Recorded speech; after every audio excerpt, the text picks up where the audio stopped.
Hello friends, welcome back to another video. मैं हूं user guys. आज मैं आ गया हूं पॉपी प्लेटाइम चैप्टर 4 के ARG पजल्स की नई अपडेट्स के साथ, जिधर हमको एक्सपेरिमेंट नंबर 1166 यानी यानबी से रिलेटेड काफी इंफॉर्मेशन मिली है। बट आगे बढ़ने से पहले ये मेक श्योर कर लो कि तुमने पॉपी प्लेटाइम चैप्टर 4 से रिलेटेड ARG और बाकी अपडेट्स वाली मेरी सारी वीडियोस देखी हैं, वरना तुम कहोगे कुछ समझ नहीं आ रहा, मेरा ना दिमाग नहीं चल रहा है। और अगर तुम्हें 1000 IQ ब्रेन वाली ये वीडियोस पसंद आती हैं तो इन्हें लाइक करना मत भूलना गाइस। अगर देख रहे हो ना तो प्लीज इसको लाइक और फॉलो करके आगे बढ़ा दीजिए। ये लड़का बहुत ही मेहनत कर रहा है तो करना।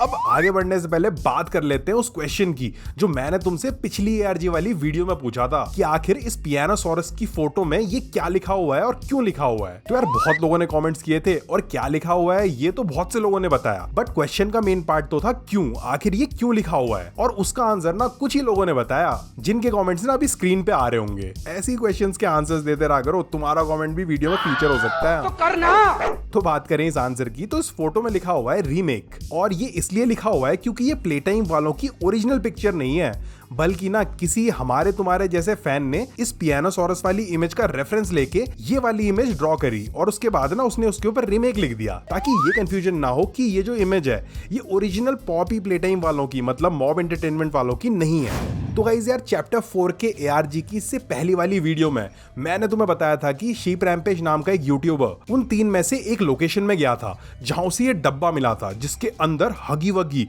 और यार्नबी के धागे थे। बाकी हग्गी वग्गी का सीना फाड़ के अंदर से निकले थे ये डॉक्यूमेंट्स। नाउ इन डॉक्यूमेंट्स में क्या लिखा था वो तो हम पिछली वीडियो में पढ़ चुके हैं, तुम्हें याद ही होगा। क्विन नेविडसन नाम का एक प्ले केयर का बच्चा था और ये उस बच्चे के गेम स्टेशन के टेस्टिंग डॉक्यूमेंट्स थे। बाकी ये क्विन वही बच्चा है जिसे ह्यूमन एक्सपेरिमेंट करके एक्सपेरिमेंट 1166 यानी यानबी में कन्वर्ट कर दिया गया था। बट सवाल तो ये है कि आखिर इन डॉक्यूमेंट्स से ARG कैसे सॉल्व होगी। तो यार उसके लिए ना हमें इस दूसरे वाले डॉक्यूमेंट में हार्ली सॉयर का ये नोट पढ़ना पड़ेगा जिसमें लिखा था कि 116 का डेटा मिल नहीं रहा है और फाइल्स डिलीट या फिर करप्ट हो गई हैं, तो हमें किसी तरह की रिकवर कमांड यूज करनी पड़ेगी। और बस जब लोगों ने ये पढ़ा ना तो लोगों ने अपना बड़ा सा ब्रेन यूज किया और वापस उसी ARG साइट पे गए और वहां उन्होंने डाली रिकवर कमांड, जिसे डाल के ये प्लेटाइम कंपनी का कंप्यूटर एक पासवर्ड पूछने लगा। अब उस नोट पे ना गाइस एक्सपेरिमेंट 1166 लिखा था, तो लोगों ने सोचा कि पासवर्ड में 1166 ही डाल देते हैं, और जैसे ही 1166 एज पासवर्ड डाला गया तो वो चल गया। मजाक ये! जिसके बाद डाउनलोड हुई ये 3 फाइल्स। वैसे गाइस यार, अगर तुम अभी ARG की साइट पे जाके ना ये पासवर्ड डालने का ट्राई करोगे रिकवर लिख के, तो यार अभी नहीं चलेगा। ये उस टाइम पे चल रहा था बट अब नहीं चल रहा है। तो मैं कह रहा था कि उस टाइम पे 3 फाइल्स डाउनलोड हुई। फर्स्ट थी ये डॉक्टर सॉयर और उस क्विन की एक ऑडियो ट्रांसक्रिप्ट, यानी उन्होंने जो गप्पे मारी थी वो वाली बातें। सेकंड है ये प्रिजन प्रोफाइल रिपोर्ट, जब एक्सपेरिमेंट 1166 को प्ले केयर के नीचे वाले फ्लोर की फैसिलिटी के प्रिजन में कैद किया गया होगा ना, ये उसके तब के हालचाल का डॉक्यूमेंट है। और थर्ड है ये वीकली चेकअप रिपोर्ट उसी एक्सपेरिमेंट 1166 यानी यानबी की। तो फर्स्टली चेकआउट करते हैं ये वाला डॉक्यूमेंट। ये है एक ऑडियो ट्रांसक्रिप्ट जो डॉक्टर हार्ली क्विन,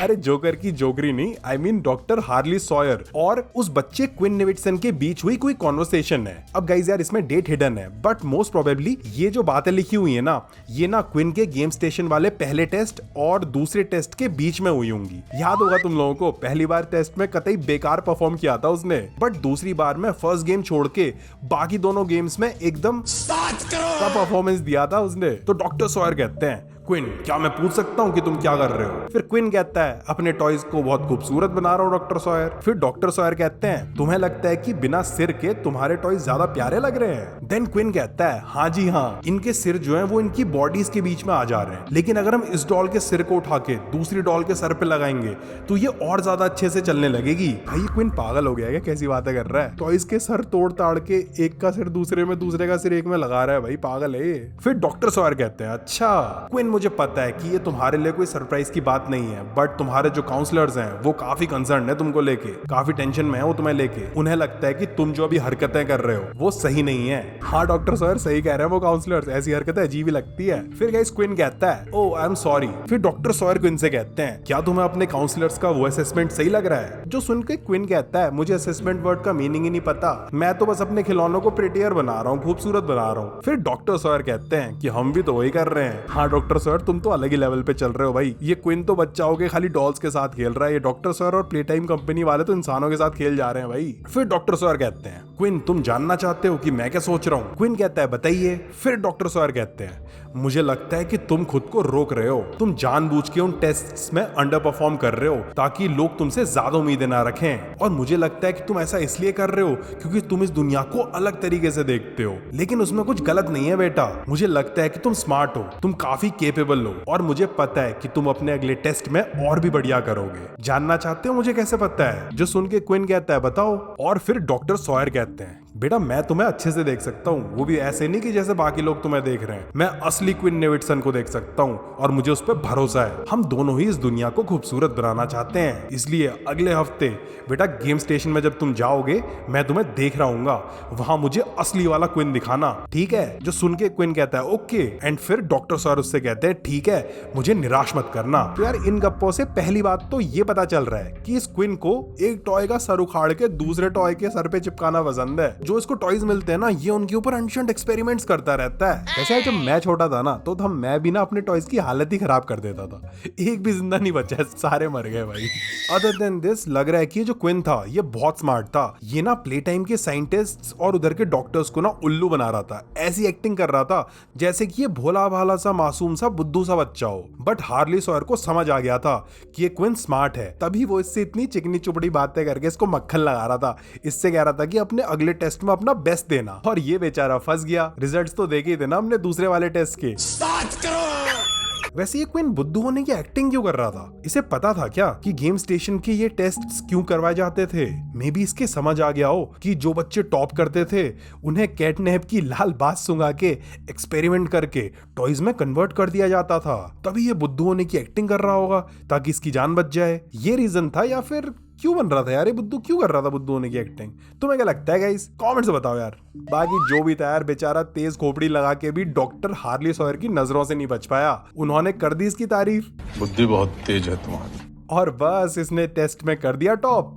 ये फंस गया। फिर एक्सपेरिमेंट करके इन लोगों ने इस बेचारे को यानबी बना दिया। चलो अब देखते हैं ये सेकंड डॉक्यूमेंट, जो कि है एक प्रिजनर प्रोफाइल, एक्सपेरिमेंट आईडी 1166 की। नाउ जब इस नीचे वाली फैसिलिटी में बच्चों के ऊपर एक्सपेरिमेंट करके उन्हें किसी टॉय में कन्वर्ट किया जाता होगा, तो उसके बाद उन्हें इस प्रिजन वाले एरिया की सेल्स में कैद करके रखा जाता था, जहां उन पे टेस्ट वगैरह होते थे, और उन्हें थोड़ा सा कंट्रोल करने के लिए इधर पे भी कैटनैप की वही लाल बास, उसकी वही रेड गैस सुंघाई जाती थी। बाकी उस कैद के दौरान उनके हालचाल ना ऐसी नोट्स में लिखे जाते थे जिन्हें प्रिजनर प्रोफाइल डॉक्यूमेंट्स कहा जाता था। तो इस डॉक्यूमेंट से हमें पता चलता है कि एक्सपेरिमेंट 1166 के और पहली बता दूं, ये डॉक्यूमेंट लिखा हुआ है डॉक्टर हार्ले सॉयर ने। ऊपर पे लिखा हुआ है असाइन्ड पोजीशन, मतलब करेंटली ये सब्जेक्ट यानी वो इंसान से टॉय बना हुआ एक्सपेरिमेंट कौन से फेज में है, उस पे टेस्टिंग चल रही है, उसका मेडिकल टेस्ट हो रहा है, R&D यानी उस पे रिसर्च और डेवलपमेंट का काम चल रहा है, कंटेनमेंट यानी एक्सपेरिमेंटेशन कंप्लीट हो गया है बट अब उसे कंटेन कर दिया गया है, उसे लॉक करके रख दिया गया है, डिस्पोजल यानी एक्सपेरिमेंट फेल हो गया है और अब उसकी लाश को ठिकाने लगाया जा रहा है। सबसे मुश्किल हिस्सा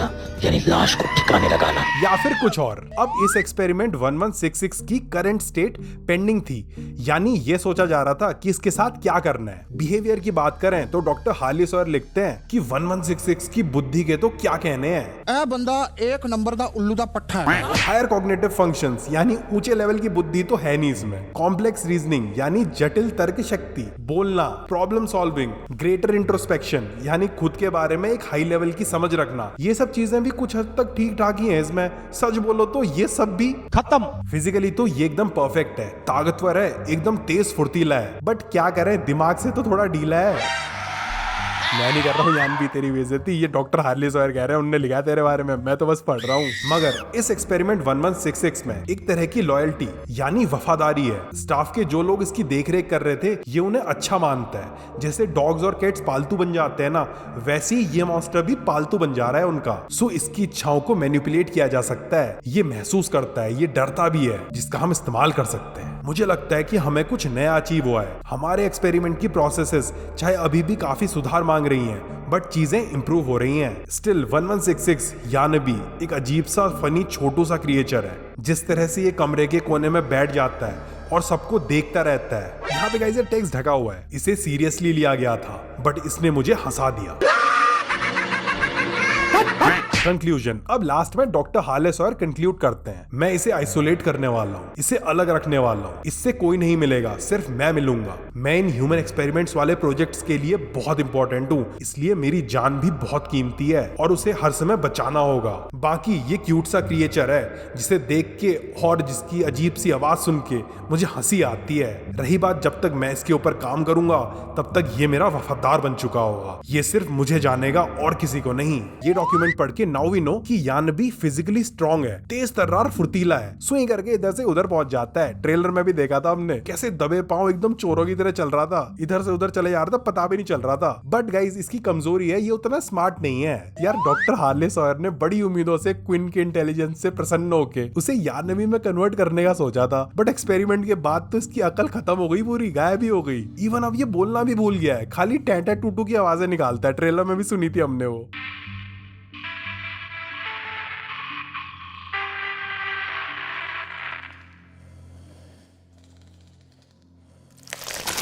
बट डॉक्टर हार्ले सॉयर की बुद्धि तो तेज थी यार। जब उन्हें पता चला कि ये कुत्तों की तरह वफादार है तो उन्होंने इसे अपना बॉडीगार्ड बनाने का प्लान बना लिया। फुल सेटिंग बैठा दी कि यानबी हमेशा उनकी लाइफ को प्रोटेक्ट करेगा। बढ़िया प्लान नहीं सोचा इस डॉक्टर ने वैसे। बट मैं अब ये सोच रहा हूँ कि क्या डॉक्टर हार्ले सॉयर अभी भी नीचे जिंदा है, ये यानबी उनको बचा रहा है, या फिर उस आवर ऑफ जॉय वाले दिन में इस यानबी की अक्ल फाइनली जाग गई और ये बोला होगा, मेरी शक्तियों का गलत इस्तेमाल किया गया माँ, ये दुनिया बहुत खराब है माँ। अरे सरगुमिया भाई ये मीम देख के तो मैं कह रहा था कि उस आवर ऑफ जॉय वाले दिन में कहीं डॉक्टर हार्ले सॉयर को मार दिया गया होगा। ये बड़ा इंटरेस्टिंग सा क्वेश्चन है गाइस यार, क्योंकि इधर का जो मेन शैतानी डॉक्टर था ना वो तो डॉक्टर हार्ले सॉयर ही था। या फिर कहीं ऐसा तो नहीं है कि जो प्रोटोटाइप है वो डॉक्टर हार्ले सॉयर की आवाज तो निकाल ही देता है, तो कहीं वो डॉक्टर हार्ले सॉयर की आवाज निकाल के नीचे के फ्लोर में यानबी को कंट्रोल तो नहीं कर रहा है ऐसे। चलो जो भी है वो तो मैं आगे को पता चलता रहेगा। फिलहाल चेकआउट करते हैं ये नेक्स्ट और फाइनल डॉक्यूमेंट, जो एक वीकली चेकअप का डॉक्यूमेंट है। डेट लिखी हुई है 16 अक्टूबर 1994 और ऊपर वाली डेट से हमें ये पता चलता है कि यानबी को अगस्त 1990 में बनाया गया था। तो ये यानबी के बनने के 4 साल बाद की उसकी अपडेट्स है, ऑब्जर्वेशंस। ये रिपोर्ट भी काफी हद तक पिछली रिपोर्ट्स जैसी ही है। सब्जेक्ट 1166 में ज्यादा कुछ चेंज नहीं हुआ है। ये खाना भी थोड़ा सा खाता है, अपने सेल में आलसियों के जैसे पड़े रहता है और फिजिकल टेस्ट्स में अच्छा खासा ही परफॉर्म करता है। जब से इसके मास्टर को हटाया गया है ये बड़ा खोया खोया सा रहता है। इसके मास्टर यानी गाइस डॉक्टर हार्ले सॉयर, और शायद से इस रिपोर्ट के टाइम पे ना उन्हें यहाँ से हटा दिया गया था। कहाँ गए भाई doctor Harley Sawyer? Doctor Harley Sawyer के उदासीन नेचर के बावजूद इसे उनसे बहुत लगाव हो गया था। वो इसे ऐसा कुछ प्यार या कंफर्ट देते तो नहीं थे, बट स्टिल उनके जाने के बाद से ये टूट सा गया है। इसकी सारी मोटिवेशन खत्म सी हो गई है। बैठे रहता है, घूरता रहता है, सुनता रहता है, और जब मैं यानी डॉक्टर कैरमिन मैकबे इसके पास जाते हैं ये तभी हिलता है, वो भी गुस्से से मेरी तरफ आने लगता है। बेचारा मासूम सा प्राणी। कहने गाइस ये कंक्लूजन वाला पार्ट, जानवरों का दिमाग इंसानों की तरह नहीं होता है और किसी के जाने का गम उन्हें अलग ही तरह से फील होता है। जैसे कि अगर किसी डॉग के मालिक की डेथ हो जाती है तो वो उन जगहों में बैठता है जहां उसे अपने मालिक की खुशबू आ रही होती है, इस उम्मीद में कि वो वापस आ जाएंगे। उनकी जिंदगी में एक कमी हो जाती है और उनमें इतनी अकल ही नहीं होती कि वो समझ पाए कि क्या हुई, और वो इसी गम के साथ जीते रहते हैं। मुझे रोना आ रहा है, मैं रो के आती हूँ। हाँ यार ये सब पढ़ के ना मुझे भी रोना आ रहा है, जरा मैं भी रो लेता हूँ। अबे साले। बट चाहे 1166 का बिहेवियर और इसकी हरकतें ऐसी ही हैं, बट ये पूरी तरह से कोई जानवर थोड़ी ना है। तो मुझे लगता है कि इसके अंदर जो क्वीन का दिमाग है वो थोड़ा सा डरा हुआ है और इतने टाइम से अकेले होने की वजह से वो टूट चुका है, जिसके लिए हमें ही कुछ करना पड़ेगा। इसे एक ही पर्पस के लिए बनाया गया था, लेकिन पागलपन और ईगो के चक्कर में ये एक्सपेरिमेंट एक फेलियर बन गया। अब इसके साथ क्या करना है वो हमको कुछ नहीं पता। कोई हमसे ऊपर वाला स्टाफ वाला ही बताएगा कि इसके साथ क्या किया जाए। फिलहाल के लिए इसे यहीं रहने दो, अपने मालिक का इंतजार करने दो, ऐसे मालिक का इंतजार जो इसकी केयर भी नहीं करता था। गाइस ये डॉक्यूमेंट साइन किया था डॉक्टर कार्माइन मैकेबी ने, जिसका नाम उसी यंग जीनियस प्रोग्राम वाली लिस्ट में हमने देखा था, अगर तुम्हें याद होगा तो। उस प्रोग्राम के बारे में यार अभी तो इतना ज्यादा पता नहीं है, जैसे जैसे पता चलेगा मैं वीडियोस बनाता रहूंगा। बाकी पीछे पे वही मिस्टीरियस सिंबल का वाटरमार्क था जो इस नीचे वाली फैसिलिटी का लोगो काइंड ऑफ है। तो गाइस यार इस डॉक्यूमेंट से ये क्लियर है कि जैसा कि डॉक्टर हार्ले सॉयर चाहते थे, यारनबी उनके बहुत बहुत ज्यादा क्लोज हो गया था। बट फिर किसी रीजन की वजह से डॉक्टर हार्ले सॉयर को जाना पड़ गया, जिसके बाद इस यार्नवी का दिल पूरी तरह से टूट गया और ये एकदम बेकाम का हो गया। वैसे गया कहाँ डॉक्टर हार्ले सॉयर? मर गया या फिर एकदम सिक्रेटिव होके प्ले टाइम को के किन्हीं नए एक्सपेरिमेंट्स पे काम करने लग गया था? लेट्स सी, फ्यूचर में पता चलेगा यार। बाकी इस डॉक्यूमेंट में ये भी लिखा था कि यार्नबी को किसी स्पेशल पर्पस के लिए बनाया गया था, जैसे हगी वगी को प्ले टाइम को के एंट्री वाले एरिया में सिक्योरिटी गार्ड के लिए, मॉमी लॉन्ग लेग्स को गेम स्टेशन की चाइल्ड अटेंडेंट के लिए, कैटनैप को प्ले केयर के गैस सिलेंडर के लिए। अबे साले। बट इस यार्नबी का पर्पस नहीं पता गाइस यार, तुम्हें क्या लगता है? वैसे क्या फर्क पड़ेगा पर्पस से? जिस पर्पस के लिए इसे बनाया गया था उस पे तो ये फेल हो गया था। बात तो सही है। तो गाइस यार, इसी के साथ आज के लिए ARG की इतनी अपडेट्स काफी हैं। अब मैं भी थक गया हूँ। वैसे इन्फॉर्मेशन बहुत आ रखी है, तो मैं आगे पे ना इसके ऊपर वीडियोस लाता रहूंगा, इसलिए चैनल को सब्सक्राइब करके बेल आइकन दबा लो। बाकी गाइस यार, आज की वीडियो में इतना ही। Hope you enjoyed. Thanks for watching the video friends.